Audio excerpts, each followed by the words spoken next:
Win game one in St. Louis 7-3, highlighted by four hit nights for Nico Horner and Alex Bregman, and a gem from David Peterson. On today's episode, we'll talk about the rest of the St. Louis series, Jameson Taillon being DFA'd, and upcoming move the Cubs can make at the trade deadline. Hello, folks, and welcome to another episode of the Cubs Line Podcast. I'm Ryan Dunleavy. And I'm Ron Zlinski. And today we're joined by special guest Sean. What's up, guys? And today the Cubs win the ball game 7-3. They moved to 60 wins on the year, highlighted by four-hit night for Alex Bregman and Nico Horner, David Peterson with a gem. So it was a needed win. Weird game, 8:30 start, was pretty dead, honestly. Not many fans there. Like, you can hear the comments on the broadcast and everything. But a very needed win, especially when the Brewers lost, so you got a game on them. And a lot of NL teams with losses today, which you like to see. So big win in terms of the standings, say for the Cubs. Brian, what were your takeaways from today's ball game?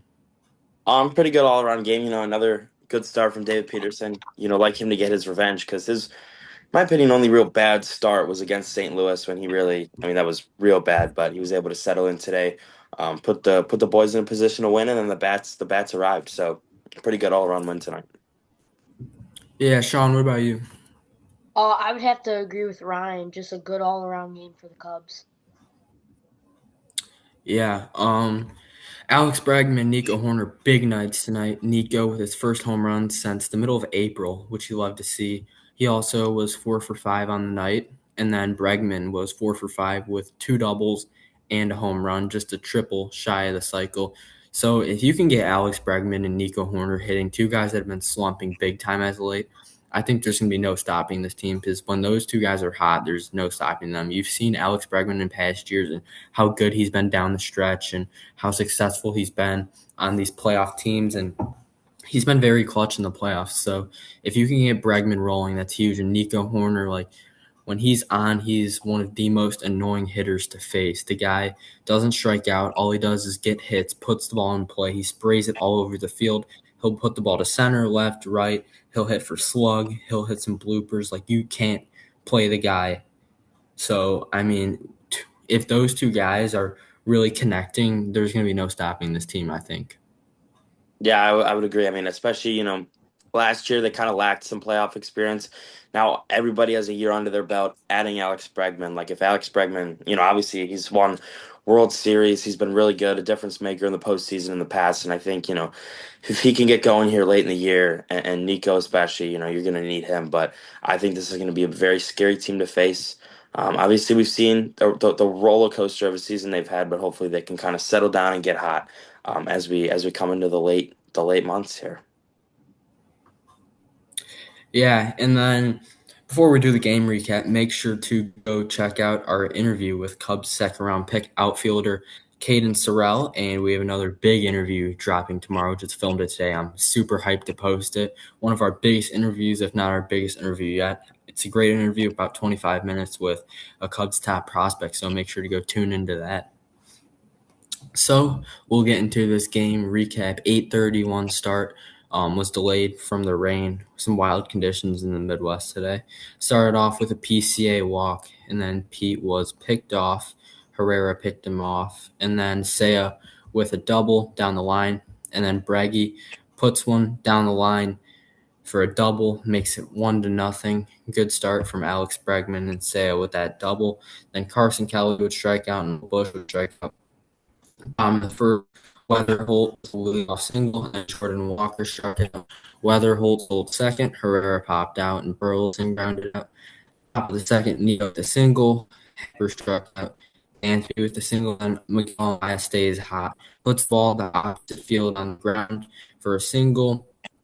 Nico scores Dansby over to second, makes it 2-0. Nice hit there from Miggy. And then Pete pops out. Seiya flies out. Bottom of the second. Mason moves out. Austin Velasquez line. Ian Happ, another amazing play, makes a sliding grab on this one. He put together a defensive clinic today. And then Jose Fermin with a home run. He would hit this ball to left field. Smoked 407 feet. This ball was a no-doubter. 2-1, one of the few mistakes David Peterson made today. This was a fastball over the heart of the plate high and in where Fermin likes it, and he would take this ball a yard to make it 2-1. Cubs still with the lead, and then Newgard would fly out. And then top of the third, Bregman just put together a little pop fly to the opposite field. And the ball just kept carrying and carrying, and it was gone. I mean, it was a hot, sticky day today in St. Louis, and you'll take those all day. So Bregman hits his 11th home run on the year to make it 3-1. I mean, I don't know about you guys, but I did not think this ball was getting out. It just kept going and somehow got out. Yeah, I mean, right off the bat, especially when a guy goes oppo too, you really don't know if it's gone. This one especially, I mean, I thought it was a pop out, maybe carry a little bit, but had no faith that this ball was getting out, and love to see Braggy getting hot. Yeah, Busch Stadium has some weird dimensions there, so you kind of never know. Really, yeah. And then Kelly with a single, Bushy grounded into a double play, then Nico grounded out. Bottom of the third, Blaze Jordan grounded out, J.J. Weatherholt grounded out, Jordan Walker walked, and then Ivan Herrera grounded out. Top of the fourth, Happer struck out, Dansby struck out, Amaya with another single. He had a really nice day. Attacked the first pitch fastball in this one. Then Pete walked, and that'd be it for Matthew Liberatore. Hunter Dobbins came in the game. Seiya Suzuki struck out. Cardinals' plan today was use pretty much two starters. Liberatore takes the first half.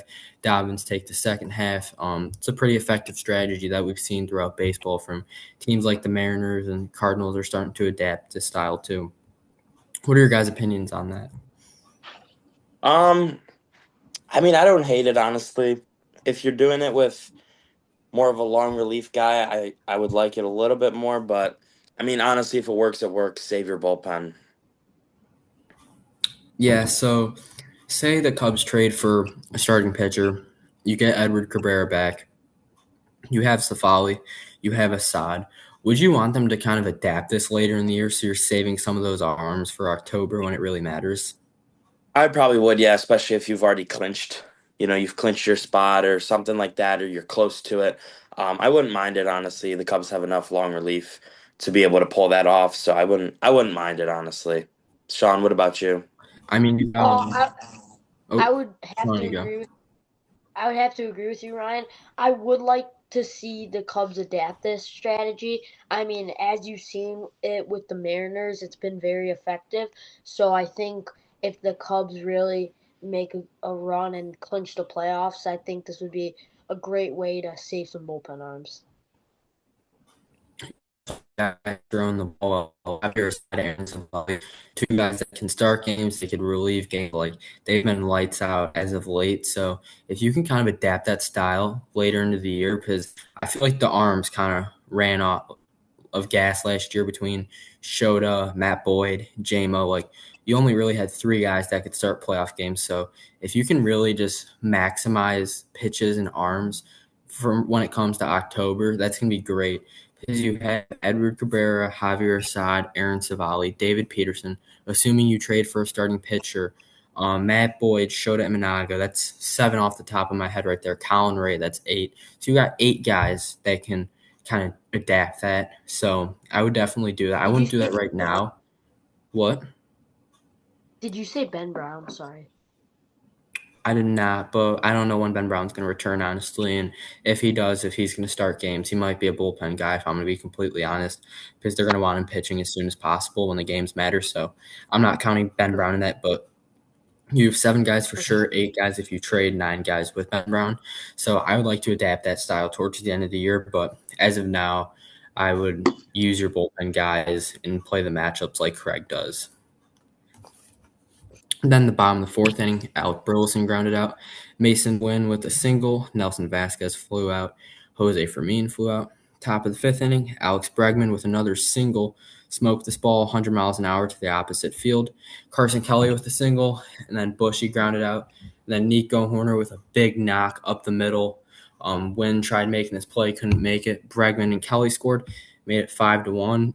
I mean, this is what Nico does. He puts the ball in all over the field. He's always a tough out, and he just jumped on this first pitch sinker, and that's when Nico's best is when he's putting the ball over the field, and he's one of the grittiest, most annoying hitters to face when he's on his game. And this hit would make it 5-1. Haber grounded into a fourth. He struck out. Bottom of the fifth inning, Newbar struck out. Blaze Jordan grounded out. J.J. Weatherholt grounded out. Top of the 6th inning, Miguel Amaya popped out. PCA struck out. Seiya reached on an error by Blaze Jordan, and then Bregman grounded out. Bottom of the 6th inning, Walker with another walk. Herrera struck out. Burleson grounded out, and that would be it for David Peterson. Gavin Howell came in, gave up a leadoff single to Mason Wynn, and then Wynn got third on a wild pitch. Torres pinch hit for Nelson Vasquez. He hit a ground rule double down the line to make it 5-3. Then Fermin grounded out up the middle, but Howell still gave up 2 there to make it 5-3. Top of the 7th inning, Kelly flew out, Bushy flew out, and then Nico with the single, Happer with the walk, Dansby grounded out. Bottom of the 7th, Ryan Rollison came in the game, struck out Nootbaar, walked Blaze Jordan on 4 pitches, struck out J.J. Weatherholt, and that would be it for him. Nice job there from Ryan Rollison. And then Trent Thornton came in, and Jordan Walker hit a ball that everyone thought was gone. He jumped on a first pitch fastball, hit this ball 100 miles an hour. Ian Happ makes an unreal catch to potentially save the game there. Just unreal play from Ian Happ. Thornton gets lucky there. Top of the 8th, Miggy lined out, Pete struck out, and then Seiya flew out.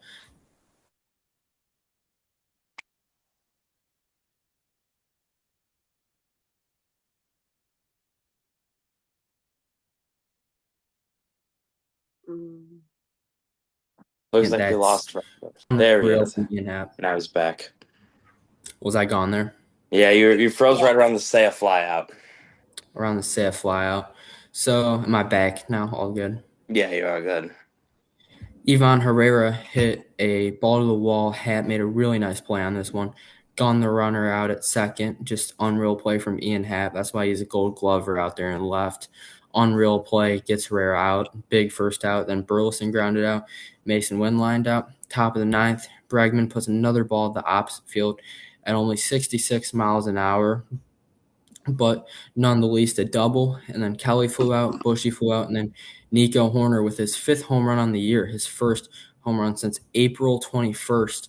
Love to see it from Nico. Nail in the coffin, made it 7-3. Ian Happ flew out, and then the bottom of the 9th, Jacob Webb came in, struck out Brian Torres. Jose Fermin popped out. Nootbaar smoked a ball into the gap, and then Jordan lined out to PCA. Cubs win this ball game 7-3. Go to 60-46 on the year. Cardinals lose, go to 53-53. We'll talk about the pitching now. David Peterson gets the win, goes to 6-7 on the year. And he went 5.2 innings, 3 hits, 2 runs. They were both earned. 2 walks, 3 strikeouts. He gave up 1 home run. He's now at a 5.8 ERA, but I mean, he's been really solid, honestly. Besides that one game, he has 0.06 ERA. He's 3-1. He had the really bad St. Louis game, but he shoved against Detroit. Nice start against Baltimore and beat a tough Milwaukee team. So 4 out of the 5 starts have been amazing from David Peterson. I don't know about you guys, but this trade's looking like it's paying off, and a good move there by Jed Hoyer. Yeah, I mean, when it happened, I think it was right after Ben Brown went on the IL, and it was to the point where it was like, all right, you don't have anybody else, you have to make a trade. And I think they landed it. It's going good so far. So I think this is going to be a trade that does pay off for the Cubs. Yeah, Shawnee, what do you think about this? Yeah, I think looking back at it now, I think this is a great trade, especially for what we gave up for him. I think we definitely won this trade. Not gonna lie, I was a big Cole Mathis guy. I did like him, but it's paying off. I mean, Peterson, 6'6", big lefty, works a lot of ground balls, and that's what he needs to do. And you have the best defensive infield in the league. If you're putting the ball on the ground, you're going to be successful. So, I mean, he was an all-star last year. He's been good. He had a long tender with the Mets, and he has pitched in the postseason before, which I like to have that. Not saying he's going to start games for them, but you guys think if he gets hot, Peterson could get a starter or 2 in the playoffs? Yeah, I think so, and especially if he keeps up what he's doing, I think there's no reason why you don't start him. Maybe it's an opener situation, but I think that he really should get a start or 2 in the playoffs, depending on how far they go. Yeah, I think as long as he stays healthy, Matthew Boyd's going to get your game 1 no matter what. Just how good he was last year, and he's been really solid as of late. I think you're going to go get a solid arm at the deadline that's going to be your number 2 at least, if not your number 1 over Boyd, no matter who that is. And then your game 3 and 4 are up for grabs between Edward Cabrera, David Peterson, Shota Imanaga, Ben Brown if he comes back healthy. Like those are your four main guys I would say that are battling for games 3 and 4. But in the wild card series, if unless the Cubs make some drastic comeback, it looks like it's going to be wild card. So you're going to have Boyd in one game, whoever you trade for in another game, and then it's going to be between Peterson, Assad, Emanaga, Cabrera. It's going to be between those guys. And Peterson does have experience on those guys. Like Shota was not good in the playoffs last year. Assad doesn't have any experience. Edward Cabrera doesn't have any experience. Um, so Peterson's kind of got the lead. And if he can pitch solid, like I think there's a real possibility that we see him starting games in October. I agree. It's that just that experience aspect. As I talked about with the guys like Bregman, how they come in they with playoff experience, and now the whole team, with a year under their belt, or most of the team with a year under their belt. So I think playoff experience is a very important thing, and we saw that last year. So yeah, I think he's a guy who's pitching the postseason, and I don't think that, or I think that he definitely should get a start. Yeah, Shawnee, what about you? Can you repeat the question one more time? Sorry, Do I you didn't think mean to. David Peterson could be starting games in October for the Cubs in the playoffs? So I actually do think he could be starting games. I do think that when he is on, he's pretty good. Like obviously he had that one rough start, but if I'm be honest, I know you were talking about how probably Boyd game one and then maybe your guy you trade at the deadline for game two. But I really think what it's all going to come down to for game three, if it does go, I think what it's all going to come down to is who's been the most reliable and towards the end of the year because obviously, Cabrera is really good when he's on, but he's also had some really bad starts. Imanaga, pretty good when he's playing well, but when he's off, like he's just letting up home runs left and right. Um, so I do think it will really come down to who has been the most consistent towards the end of the year. But I do think David Peterson could be starting games for them. Yeah, so now we'll talk about the bullpen. Gavin Howell went point 1 innings, gave up 2 hits, 1 run. It was earned 2.7 ERA. Gavin Howell, I don't know about you guys, but I'm a big Gavin Howell guy. Really funky release. He kind of throws from a 3/4 angle, maybe a 2/4 around there. He has the velocity around 97, 95. He can generate swing and miss. I don't know about you guys, but I like what I've seen from Gavin Howell as of late. Yeah, I agree. I mean, his first stint was last year, I think, maybe the year before, and he was pretty much the polar opposite of what he is now. So I agree with you. I think he's definitely been a big help this year, and I'm definitely behind him getting some more big innings. What about you, Shawnee?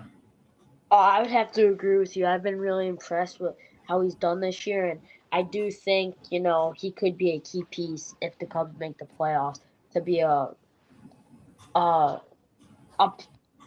sorry, a bullpen pitcher who the Cubs can turn to and be very trust trust in him. Yeah, talk about another guy who's been really solid, Ryan Rolison. 0.2 innings, he struck out J.J. Weatherholt and Lars Nootbaar, 2 tough outs, and then walked Blaze Jordan. He's now at a 2.66 ERA. Trent Thornton gets his second hold on the year. He went 1.1 innings, 1 hit, no runs, no walks, no strikeouts. Nice job from Trent. Another guy with a really funky arm angle, and a nice job from the Cubs scouting department to find him because he's a really solid ad, pitches with emotion, and he has the velocity as well. And then Jacob Webb came in, didn't get the save because it wasn't necessarily a save situation, but still closed out the ninth inning. 1 inning, 1 hit, no runs, no walks, 1 strikeout. I mean, this is the Cubs' solid four right now. I mean, Howell at 2.7, Rollison at 2.66. Thornton at a 2.51, and then Jacob Webb at a 2.78. Like, if you guys told me that this would be the Cubs' circle of trust right now, I thought you would have been crazy. I mean, signing guys like Hunter Harvey, Phil Maton, who we thought was going to be good. Hunter Harvey's on the 60-day right now, and he was a guy that was trusted for the Nationals and the Royals. Daniel Palencia coming off pitching 5 innings, 1 hit, no runs in the WBC, and Hobie Milner, another guy that's really solid. You got those four guys compared to Gavin Hollowell, Ryan Rolison, Trent Thornton, and Jacob Webb. Only one of these guys was on the Cubs roster to start the year, which is kind of insane. Like, That's just kind of insane to me. 4 guys with under 3 ERAs who are the Cubs circle of trust right now, which is kind of crazy to me, thinking of what you had coming into the year. Yeah, I mean, you mentioned, we thought Phil Maton was going to be a good signing, and that was, I mean, obviously polar opposite, and just the guys that we thought were going to play a bigger part. They really haven't. But in my opinion, whatever's working, go with it. If it ain't broke, don't fix it. I do think reinforcements need to be made with the bullpen at the deadline, no doubt in my mind. Oh, 100%. You're gonna have to fix it right now. Because it is. And what I meant to say is like the bullpen definitely broke a little bit right now, but meaning like the circle of trust now, like it's working right now, but they're gonna need help. Yeah, I think you got to bring in at least 2 guys. You need to bring in another lefty besides Steelbar because he's been super shaky. Rollison, I like him, but you do need another left-handed arm you can throw. And I think you need a power righty because I don't think you got a righty that throws over 100 right now. So I would say your 2 priorities bullpen-wise should bring in a power righty and a solid lefty that can generate swing and miss, and then whoever else you can get, honestly. But those are the 2 big things you need to get from the bullpen. I agree. So the next thing I want to talk about, after our Owen Ayers interview, I was shocked. Look at the notification on my phone. Yep. Um, my back now. Yeah, there But we go. after our interview, I was shocked. Checked my phone, saw Jameson tie on DFA. Like I saw it on the MLB transaction page. I had to check like the real Cubs zone Twitter. Like I was shocked because I didn't think the Cubs honestly would have the balls to DFA Jameson Tyon on his last year of a 4-year contract. Like he was really solid for 3 years. Unreal performance. Game 3 last year, the wild card. Like that will be remembered for a long time. I love JMO. I'm cheering for him. He's a great guy. He was a leader in the clubhouse, but really just didn't have the stuff this year. He was giving up way too many home runs. And I mean, you saw it from spring training. He got shelled in spring training. We're like, who knows? Maybe it's just spring training. Like Joe Madden said, spring training means nothing. It's the season. Guys are completely different. You saw Jock Peterson hit 12 bombs in spring training, probably hit 12 bombs the whole year when he was with the Cubs. But we thought he was going to be fine and just never found the consistency. Just he was safe to say. I love JMO. I'm wishing the best, but just didn't have his stuff this year. Yeah, you mentioned. I mean, I just didn't think, like you said, the Cubs would have the balls to do it. He's not, some no name guy in the bullpen. Like he's been a big part of this team. I mean, I'm glad they did it. He doesn't have the stuff this year. He can't be trusted at all. Um, that's just really all I got. He can't be trusted. I wish him the best, but I'm happy they did it. So, who do you guys think will take that game 1 versus the Yankees on Friday? Because that was when JMO was slated to pitch. But I don't think you're going to be bringing in a starting pitcher on Friday, would be my guess, with the deadline Monday. That would shock me. So you'd probably have to bring him in Wednesday if he wants to start on Friday. So, who do you think starts game 1 versus the Yankees on Friday? Sean, you can take I'll this go one to you first. first, Sean. I don't really know, honestly. I could maybe see Assad going there, maybe Ray, but I don't really know. And I'm just gonna say one thing about the Tyone situation, or 2 things. One, I was very surprised because that's not a Craig Counsell thing to do, to DFA a veteran pitcher who's been on the team for a while. And two, about the game yesterday against the Pirates, when you score 7 runs, you should win a game.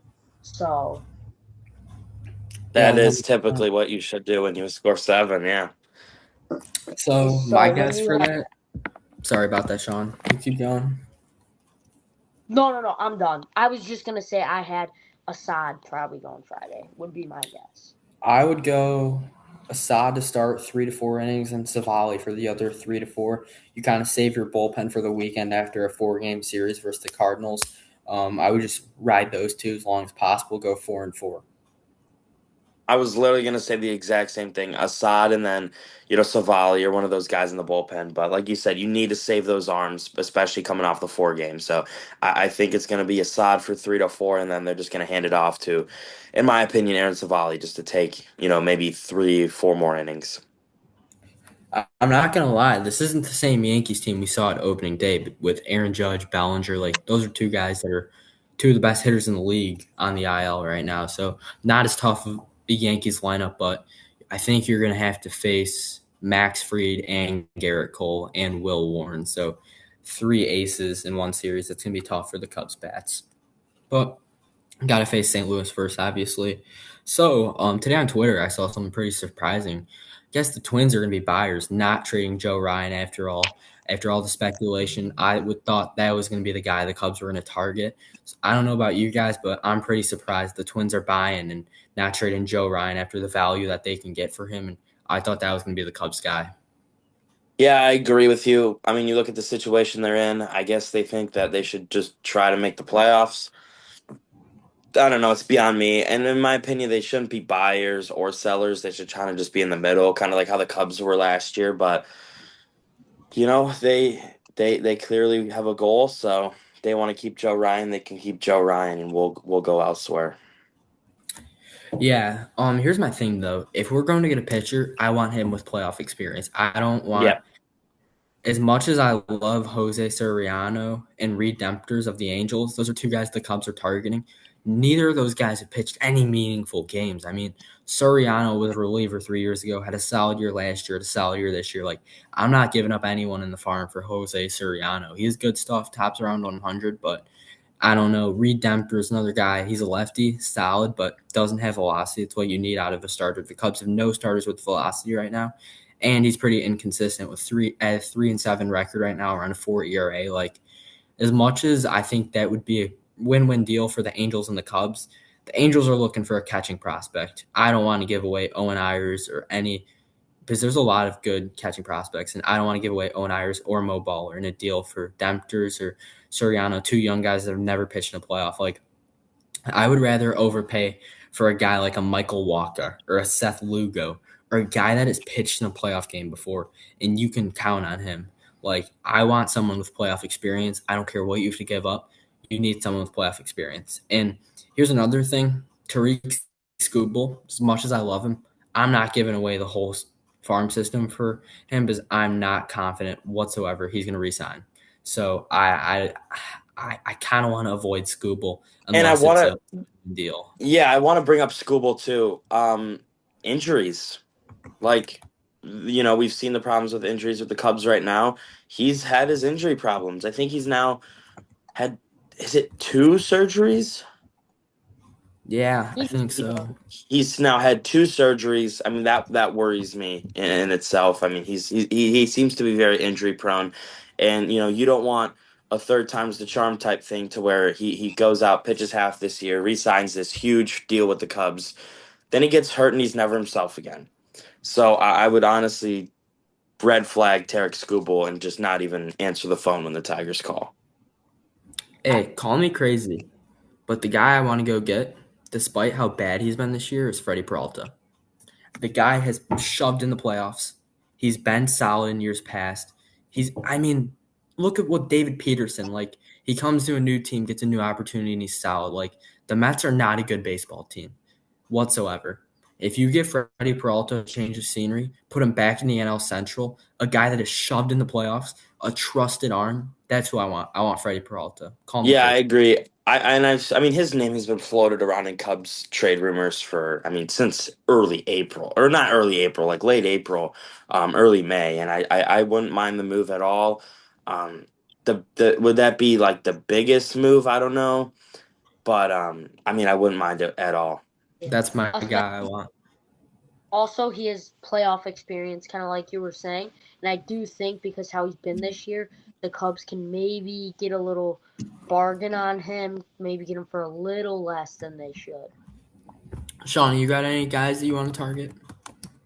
Um, so this is what was it? Oh yeah, this is a bullpen guy staying in the Mets organization, Luke Weaver. I think he would be a great guy to bring in. He was really good on the Yankees, signed with the Mets this offseason. I do think that if he did come to the Cubs, he would be a huge piece, especially with how injury prone Palencia's been. You really never know. I mean, I was at the Cubs versus Mets game, I think in May, and Palencia got hurt on the IL, and what do you know, he was on the IL again. So I think Luke Weaver could be a guy that, even if you pay a little much for him, can step into that power righty position and can really be a good closer for us.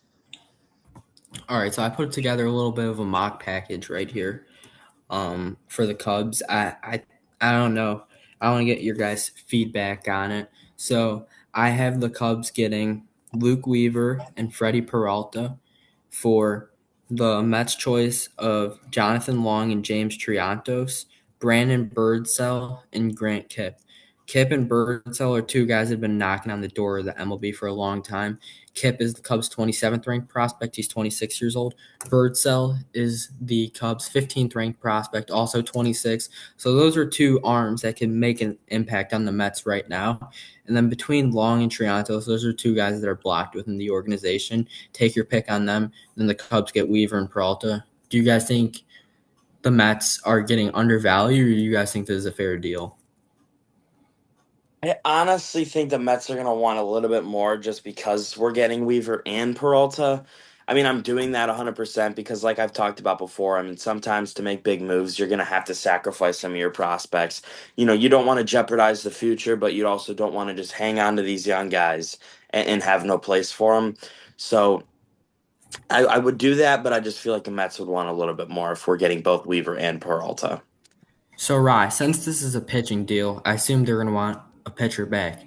Are you willing to give up Jackson Wiggins or Caleb Wing in this deal? Yeah, I would be. Yeah, honestly, I would be okay with that just because of look at the value you're getting, and these could be guys that play, a role on your team for a while. So I would be fine with that. Yeah, Caleb Wing's your seventh ranked prospect. Drafted him in the third round last year. He's only 19 years old. Still got a lot of time to develop. Jackson Wiggins, he is 24 years old, knocking on the MLB right now. I think the Mets are going to go for Jackson Wiggins as they just took his brother in the first round of last year's draft. So I think what else are you willing to give up? Weaver, Peralta, Jackson Wiggins, and then maybe throw in a Triantos or Long, or do you think the Cubs are losing that trade then? I'm probably throwing in Triantos or Long, and I honestly think it's a fine trade to get I'd two go, two two pretty valuable pitchers. I would do that.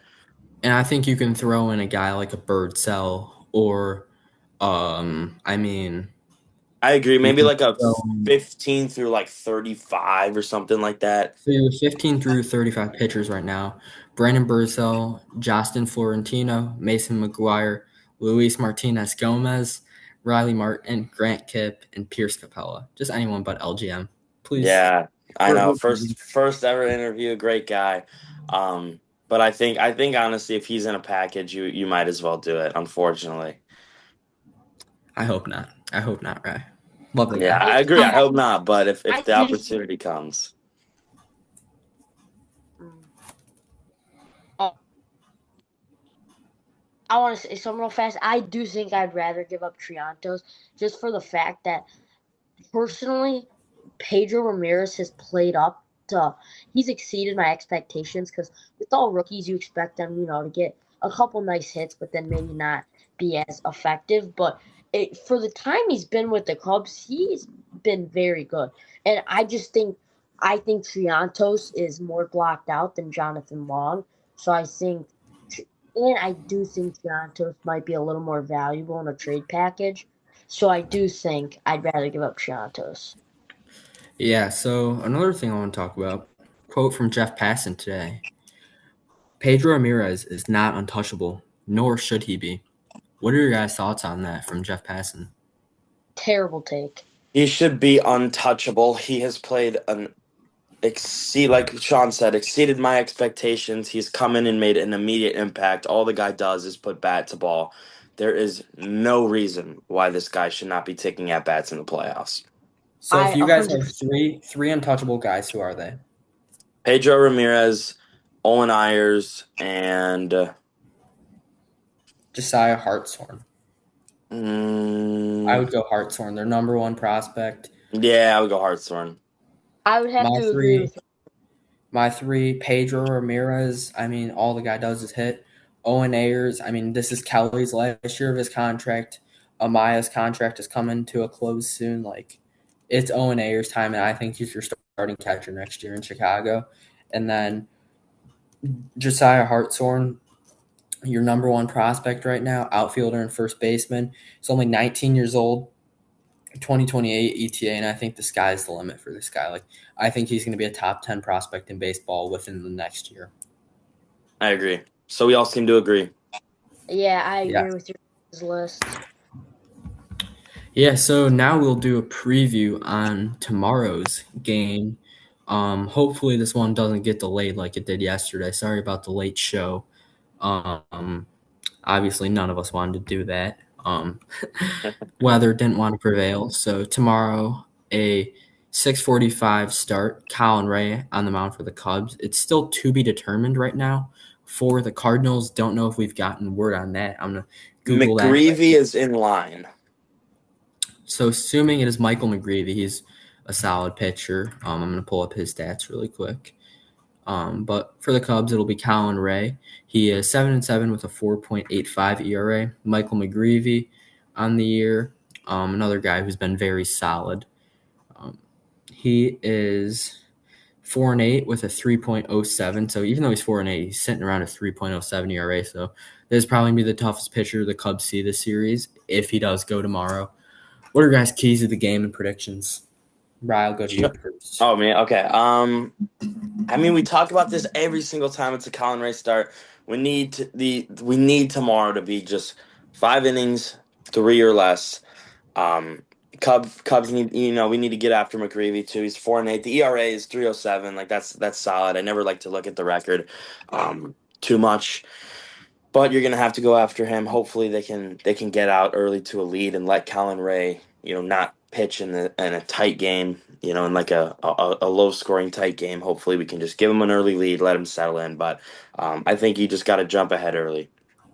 Yeah, Shawnee, what about you? Oh yes, I think with Colin Ray, um, I do. I agree with Ryan in the fact that if he just there, just give us 4 to 5 innings, less than 3 runs, preferably. I do actually have good about the game. How hot they were tonight. Think those guys are really gonna ignite the team because obviously Nico started off really hot and got very cold. And I mean Bregman's kind of been cold all season. So if those two, like you said, Ryan, if those two guys can really ignite this series, there's no doubt in my mind that we win 3 out of 4 or honestly sweep. Yeah, I so like it. my three keys to the game. I mean, we say this every time. Colin Ray's got to be serviceable. 5 to 6 innings, a 3-run ball is perfect for me. Nico and Bregman need to stay hot, and then assuming it's McGreevy on the mound, you're going to have Conforto or Ramirez in the DH spot. So you're going to have to get production in the middle of the lineup out of one of those two guys. So those are my three keys to the game. So now, for your guys' favorite part, we'll take a look around the MLB at scores today. Obviously, the Cubs win 7-3. The Yankees take game one on the south side of Chicago, 9-5. Ali Sanchez with his first career homer. The Red Sox beat the Athletics 4-2. Cedion Rafaela with a grand slam in that one. The Rangers beat the Mariners 7-3. Jock Peterson with 2 home runs. The Orioles beat the Tigers 8-5. Orioles with 3-run fifth inning and 4 runs in the first 3 innings. The Pirates beat the D-backs 3-2. Brandon Lau with a walk-off single. The Marlins beat the Phillies 8-7. Griffin Coney with a walk-off. The Blue Jays beat the Nationals 3-2. Max Scherzer with his return in Washington. Beautiful start from him. The Mets murder the Braves 14-3. Francisco Lindor, 3 home runs. Still not satisfying, though, for Frank the Tank. Guardians and Reds got postponed, and then the Astros beat the Angels 6-4. Houston put up a 4-run ninth inning when LA had the lead 4-2 heading into it. And then the Giants beat the Brewers 3-0. Thankfully, Tyler Mahle with a beautiful start in that one. Big win. Big win for the Giants. We love to see it. Do a little standing update. Cubs take a game on the Milwaukee today, down to 6 games. Don't let it get close. Don't let the boys get hot. Atlanta up 5.5 games on Phillies. Dodgers up 12.5 games on the D-backs. Rays up 2.5 on the Yankees. Yankees are starting to close in on that gap. And then the White Sox up 2 games on Cleveland. And then I skipped an inning. Oh my gosh. Skipped a division. AL West, Rangers up 2 games on the Astros, and they're sitting 2 games over above 500. Unreal. Cubs up 6.5 games in the wild card. Phillies up 3 games in the wild card, and then the Pirates and Arizona tied for that last spot. And surprisingly enough, Nationals a game back, St. Louis a game and a half back, San Diego a game and a half back, Miami 2 games back. I mean, this is going to be a dogfight for that last spot. Yeah, I mean, it kind of reminds me of 2024, when they were like 7 teams within 2 games. Like, it's going to come down to the very end. This If might I be had a to hot give, take, but Pittsburgh's a scary team in the playoffs. Game 1, you have Paul Skeens. Game 2, you have Jared Jones. And then Game 3, you have Braxton Ashcraft. Like, that's a tough rotation. You got Mason Montgomery out of the bullpen. You got some solid bats in that lineup. I think if Pittsburgh gets hot, that can be a scary series for whoever that 3 seed is. Yeah, but they got to get there first, and I know they're in right now, but I just don't know if they're going to hold on to that spot. I mean, you've got a lot of teams, in my opinion, that are better than them, that are behind them, and I think are just going to catch fire and then catch I would them. say I think San Diego is the only team above them, if I'm going to be honest. I think they're better than the Marlins. I think the Marlins are a very streaky young team. They always typically collapse at the end, except 2024. I don't think St. Louis is anything special. They don't have enough rotation depth. I don't think they're that great, and I don't think Washington's anything special either, if I'm going to be completely honest. You got James Wood and C.J. Abrams, but outside of that, I mean, Arizona is always tough, so I think it's going to come down to Arizona, Pittsburgh, and the Padres. yeah, what's holding the Nationals back at their bullpen? I remember seeing a I video mean, how I like think just everything from their pitching is holding the Nationals back. Like, they have a good lineup, but I think Forrest Griffin's the only guy I can name in that rotation right now. Like, not a lot of good arms in that rotation for or sure, bullpen right now. for sure. Alrighty, so now we'll play some MLB Pickle. Sean, as you are the guest, we'll let you pick a player today. First player, we're gonna go with 2016 Cub Wilson Contreras. It's pretty unorthodox to go a non-Cub on the show, Yeah, Well, like, interesting. but Seems we'll like go with Sean's it. We'll not go. been watching film, huh? no, I No, haven't. Wilson. It's not popping up right now. Sean, give me someone else. Wilson Okay, Contreras doesn't want to pop. okay. I'll do Ian Happ. Ian Happ, I like that. Big day today defensively for me. Ian Happ. In the NL, throws right-handed. Ooh. I'm going to go Mookie Betts. Not in the NL West. So he doesn't bat right-handed, so it's a lefty-righty in the NL East. Ooh. I think I'm going to go. Bryce Oh, it's a Harper. shortstop. It's a shortstop. Oh, never Oh, mind. it's. Oh wait, I think I know Lindor. who it is. Lindor. No, Lindor. no, no. Lindor's a switch hitter. Oh, yeah, you're C.J. right. Abrams. C.J. Abrams. Abram. Could be. Hold up. And that is your MLB Pickle Player of the Day. Nice job, Shawnee. He's So on my now MLB The Show play too. some. Love that. Get my guy Caden Sorrell on your MLB The Show team. Yeah. So now we will do Immaculate Grid. First, San Diego, only one team. I'm gonna think of a poll here. I'm trying to think of a poll here. Yo, oh wait. So, Who do you want to go? I mean, if I can't think of a poll, I think go ahead Adrian and ask Morejon has only been on. I'm gonna go Adrian Morejon. I want Adrian Morejon 2%. Arizona only one team. I'm gonna go Adrian Del Castro or Adrian Del Castillo. Excuse me. 0.9. An All-Star only one team. Ian Happ. Happ was an all-star? He was an All-Star. All right, All-Star What from the year was Yankees. Let's go. Let's go. Ben Rice.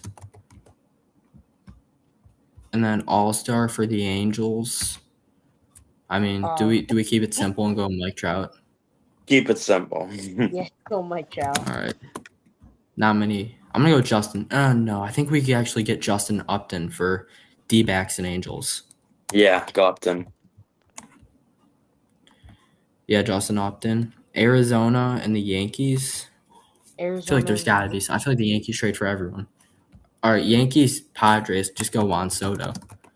Yeah, Yankees, Diamondbacks. And then we need Angels, Padres.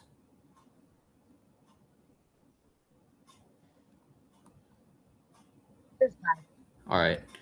I'm not gonna keep you guys here for long. We had a good run today. Only 2 we didn't get. All right, Dave Winfield for Arizona and San Diego, and Randy Johnson for Arizona and the Yankees. Thank you guys for tuning in to today's episode. Shawnee, thank you for coming on with us today. Signing off, Ryan Dunleavy. Ryan Zelinsky. And Sean Dunleavy. See you guys in the next episode.